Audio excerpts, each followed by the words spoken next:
the founder and director of the Center of Celiac Diseases of Columbia University, author of several books, and considered an indispensable manual on how to identify and control celiac disease.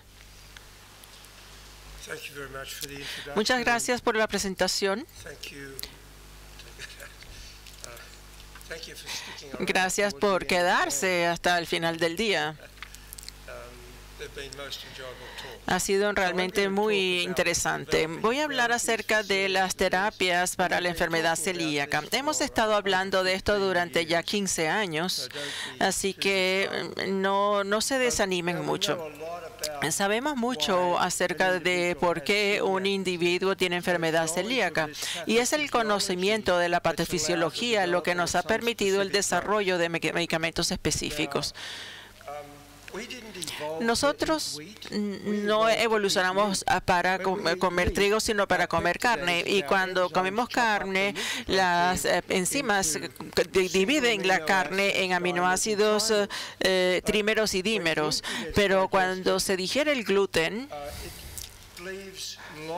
nos deja cadenas de aminoácidos más largas, como de 33 aminoácidos, y estos se llaman péptidos inmunogénicos del gluten. Y estos péptidos atraviesan la mucosa en todos nosotros. Si ustedes tienen un sándwich de almuerzo, ustedes van a tener estas pequeñas moléculas de gluten durante ya varias horas después de comer.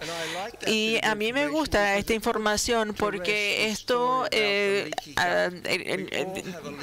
dice que tenemos un mecanismo fisiológico para nosotros poder ver las proteínas que están en el ambiente. Así que estos son péptidos inmunogénicos y ellos atraviesan el intestino y llegan a la parte más profunda de la pared del intestino, la lámina propia, donde esta enzima, la transglutamitasa tisular, que es la que está rosada por debajo del epitelio, y cuando esta se activa, esta va a actuar sobre las pequeñas moléculas de 33 aminoácidos y van a activarlas y van a permitirles que se queden aquí en la parte de la molécula HLE. Y esto presenta a estos péptidos y los transforma en células CD4. Entonces, si nosotros entendemos esta respuesta inmunológica, el soldado que está en Irak tiene gastroenteritis, come sus raciones y la gastroenteritis activa esta sustancia, y si tiene este HLA, como el 40% de las personas pueden entonces tener enfermedad celíaca. Así que estas células liberan citoquinas, que son moléculas que causan inflamación, y esto puede causar esta atrofia de las vellosidades y puede tener esta migración de las células migratorias, pero también produce estos anticuerpos. En esta etapa tenemos todas estas células plasmáticas que están bombeando las citocinas y también los anticuerpos a la TTG2 que nosotros medimos en estos ensayos que ya hemos mencionado, también anticuerpos para TTG3 que pueden asentarse en la piel y causar dermatitis, también la TTG6 que está en el cerebro y que puede causar ataxia. Los anticuerpos a la gliadina, la gliadina de amidada, también la endomicia y la actina. Y ya les he dicho esta mañana que puede causar anticuerpos en contra del epitelio, que va a causar defectos del esmalte dental. Así que esta es una máquina que está bombeando estas proteínas como un subproducto. Entonces, esto fue el consenso de la NIH, que fue hace unos 10 años, y ellos determinaron o reanunciaron el manejo de la enfermedad celíaca. Y un un nutriólogo está involucrado. También la educación sobre la enfermedad, la adherencia a la dieta, la identificación, el tratamiento de las deficiencias nutricionales, también acceso a los grupos de protección y también un seguimiento a largo plazo de un equipo multidisciplinario.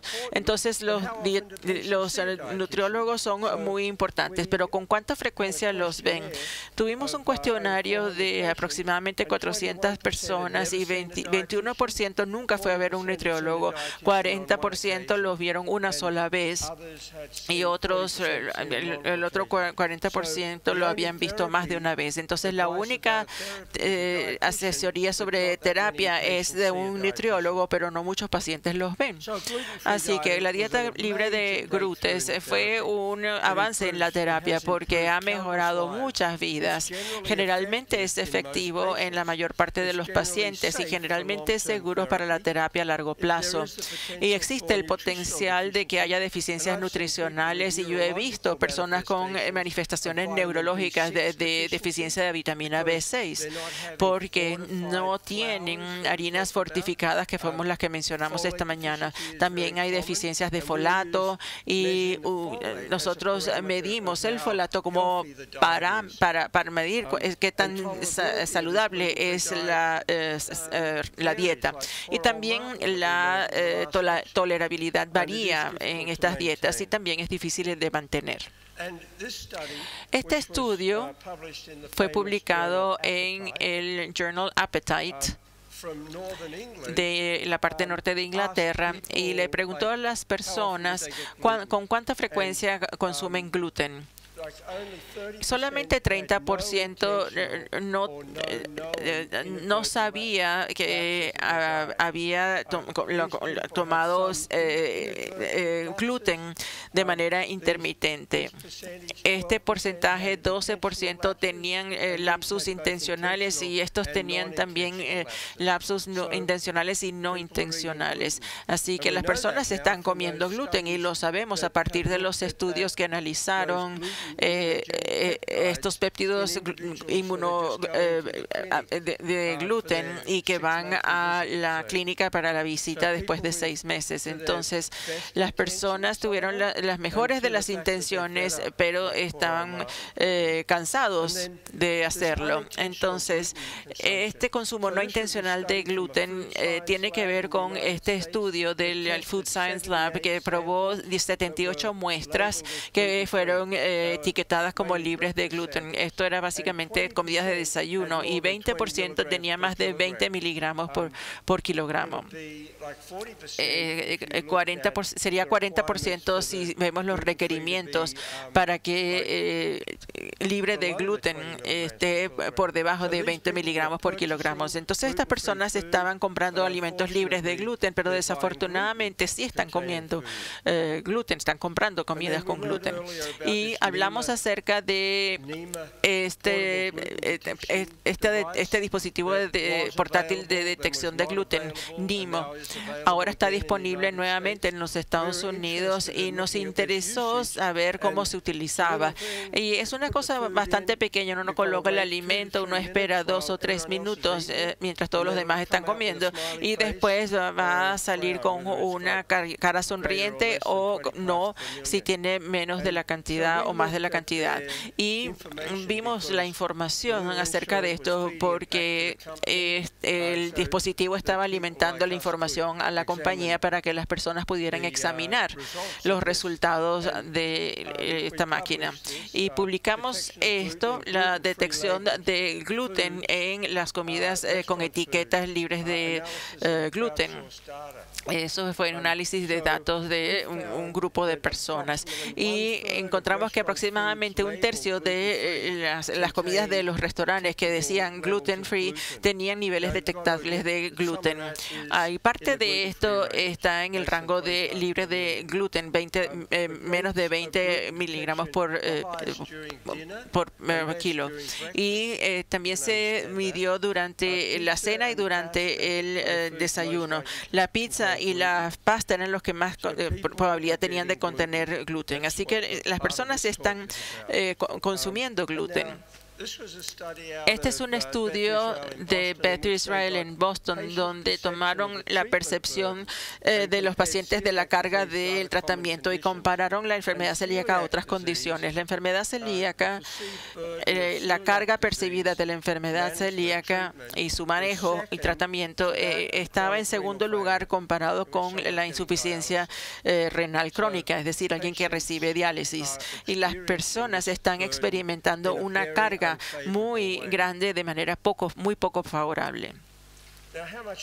Ahora, ¿cuánto gluten hay que consumir para hacer daños? Estos son distintos estudios y recordemos que una rebanada de pan tiene 3.000 miligramos o 3 gramos. Y estos distintos estudios por el Paul Ciclitera veía que no había daño cuando las personas recibían cantidades de 10 miligramos diarias, pero si era 50 miligramos o por encima de esto, allí sí había atrofia de las vellosidades. Entonces, no hay que tener mucho gluten para causar una atrofia persistente de las vellosidades. Un poquito de gluten causa un poco de inflamación y esto puede rápidamente repararse, pero esto se les dio a diario. Ahora, la otra cosa que nos ha interesado es la calidad de vida, como se mencionó en la última charla, porque esto es lo que debe ser nuestro manejo. Deberíamos tener clientes contentos, personas que piensen que vale la pena vivir la vida. Así que vimos la hipervigilancia a una dieta libre de gluten y en la parte superior vemos que los individuos que eran extremadamente vigilantes, es decir, que ellos sabían mucho acerca de la dieta libre de gluten y eran mucho más conscientes que otras personas. Y aquellas personas que eran extremadamente vigilantes tenían una calidad de vida mucho peor. Y eso no suena bien. Hicimos este otro estudio que llamamos la calidad disminuida de vida entre los adolescentes que utilizan comportamientos de alimentación maladaptativos.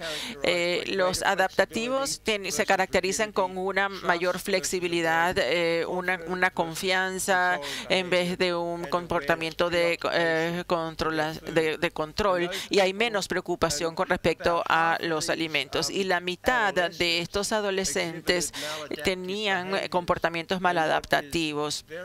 Y lo que es muy desafortunado es que estos comportamientos maladaptativos son factores de riesgo para el desarrollo de trastornos de la alimentación. Así que, por ejemplo, comer en exceso durante la noche. La persona quizás no ha comido nada durante todo el día y va a su casa y come todo en la noche.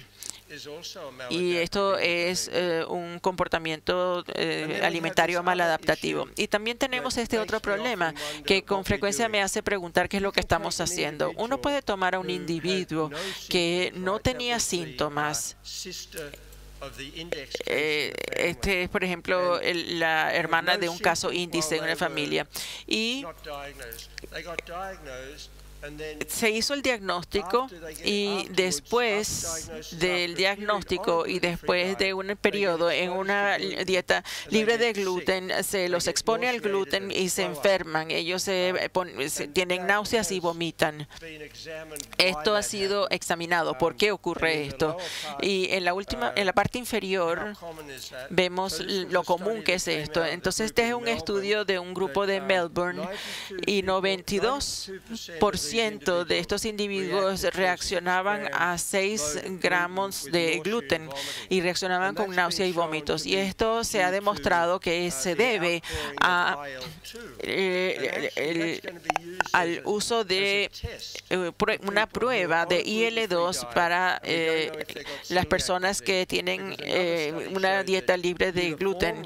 Uniformemente, si tenemos enfermedad celíaca y están en una dieta libre de gluten, comen 3 a 6 gramos de gluten, van a tener esta náusea. Y después vemos esta situación poco usual de las personas que tienen enfermedad celíaca, que están tomando una dieta libre de gluten y están expuestos a gluten y les da dermatitis herpetiformes y que no lo habían tenido anteriormente.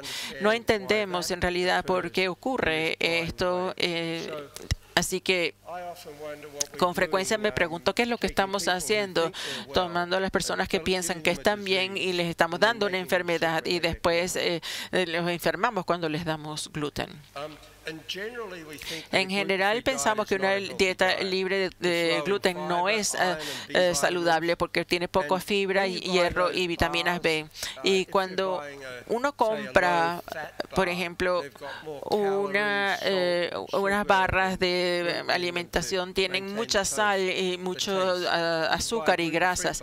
Pero si uno compra una barra libre de gluten, tiene mucha más grasa, sal y otros componentes que van a hacer que uno quiera comprarlos porque realmente saben bien. Y los estudios que ven ese grupo de personas que están en una dieta libre de gluten, en el estudio NHANES, que fue en una comunidad libre de gluten, vemos que estos individuos tenían muchos metales pesados, cadmio, arsénico, níquel, etcétera. Y esto pareciera que está relacionado a todo el arroz que consumen, porque dependiendo de dónde cultivan el arroz, esto va a absorber mucho más metales pesados que otros granos. Y los estudios que hicimos con las personas en la Escuela de Salud Pública de Boston, allí generamos este score de consumo de gluten. Y las personas normales, esto fue en un estudio de enfermeras, un estudio nacional que tiene como 100,000 enfermeras como participantes, y ellos tenían diarios de alimentación, y las personas que tenían menos gluten tenían un aumento de diabetes tipo 2 y también un aumento en la posibilidad de enfermedad cardíaca. Entonces nos preocupa esta enfermedad cardíaca en las personas celíacas porque la dieta quizás pueda causarles mayor enfermedad. Entonces, cuando le preguntamos a las personas si están interesados en otra terapia, 75% querían mucho más terapias. Entonces, las personas necesitan tener una terapia, pero cuesta mucho.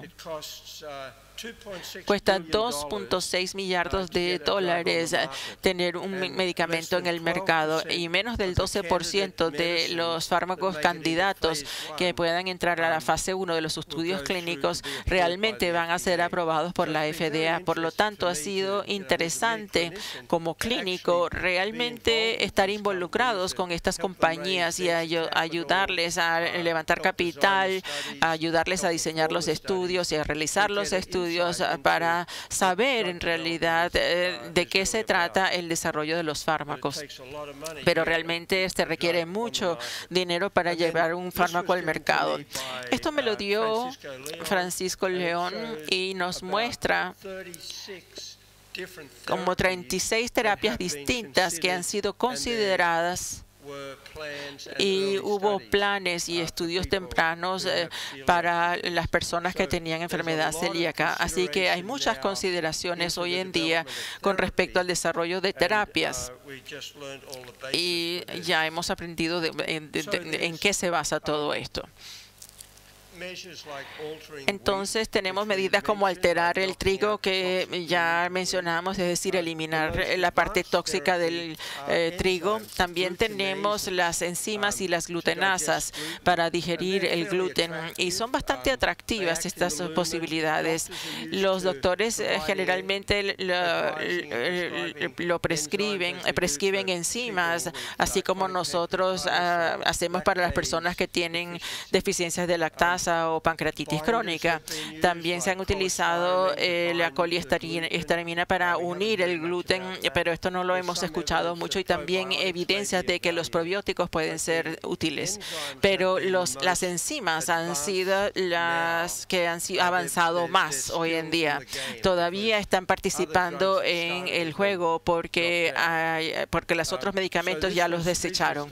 Estos son estudios recientes utilizando la latiglutenasa, que es la enzima, la combinación la que es más avanzada. Y el estudio principal realmente no llegó al endpoint primario, y les voy a decir por qué pasó eso. Pero cuando nosotros vimos grupos específicos, la latiglutenasa mejora los síntomas en las personas que están consumiendo gluten.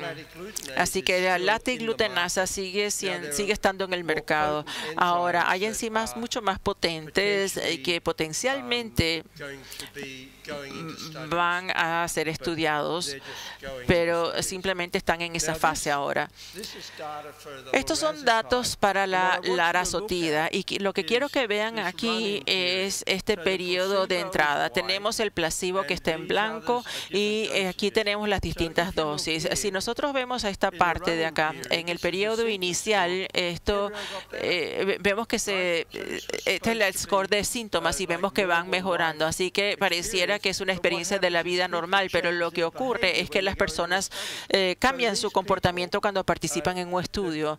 Así que estas personas estaban utilizando el placebo al principio y todos mejoraron, y probablemente es debido a este efecto, porque están en un estudio y cambian su comportamiento. Quizás no comen tanto afuera, o tener que llenar esta tarjeta de síntomas los hace más conscientes de que no deberían estar comiendo ciertos alimentos. Así que esta es una de las dificultades de estudiar a las personas con enfermedades celíacas.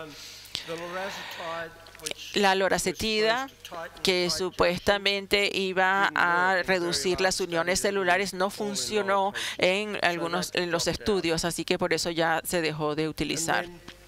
Y el último grupo de las terapias que bloqueaban la respuesta inmune, en Colombia estamos haciendo 4 estudios en este momento. Estamos haciendo un estudio de un fármaco que bloquea el HLA,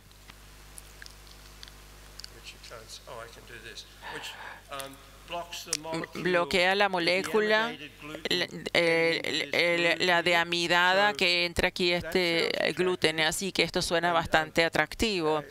Y el HLA-DQ2 es normal en los ratones, así que podemos dejar de tenerlo sin problemas. Y después tenemos los bloqueadores de la TTG. Hubo un estudio fase 1 que llegó al New England Journal of Medicine, y es muy común que los medicamentos del intestino irritable entre a este estudio. Así que tenemos estos bloqueadores de TTG, y hay una compañía que llegó a todas las personas en los Estados Unidos para hacer estudios sobre este bloqueador del TTG, porque lo que se publicó fue un estudio europeo, y la compañía decidió no seguir con el estudio. Así que en mi mente esto pudiera ser una terapia excelente para detener la enfermedad celíaca. Hubo un estudio que estudió otros medicamentos que interferían con el sistema inmune, y los médicos lo utilizan, por ejemplo, para la alopecia areata, para la psoriasis, para la enfermedad intestinal inflamatoria. Todos estos pudieran adaptarse para la enfermedad celíaca. Hemos estado hablando de el anti-IO15 que impulsa muchas de las respuestas inmunológicas, y es una terapia muy útil. Y también también estamos entusiasmados con respecto al desarrollo de una vacuna que también salió de Australia, pero no funcionó. Hemos aprendido mucho sobre esto. Es sorprendente que uno inyecta unos microgramos de gluten debajo de la piel y a la hora las personas empiezan a vomitar.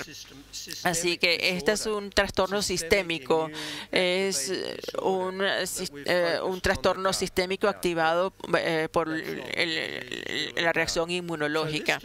Así que esto no funcionó.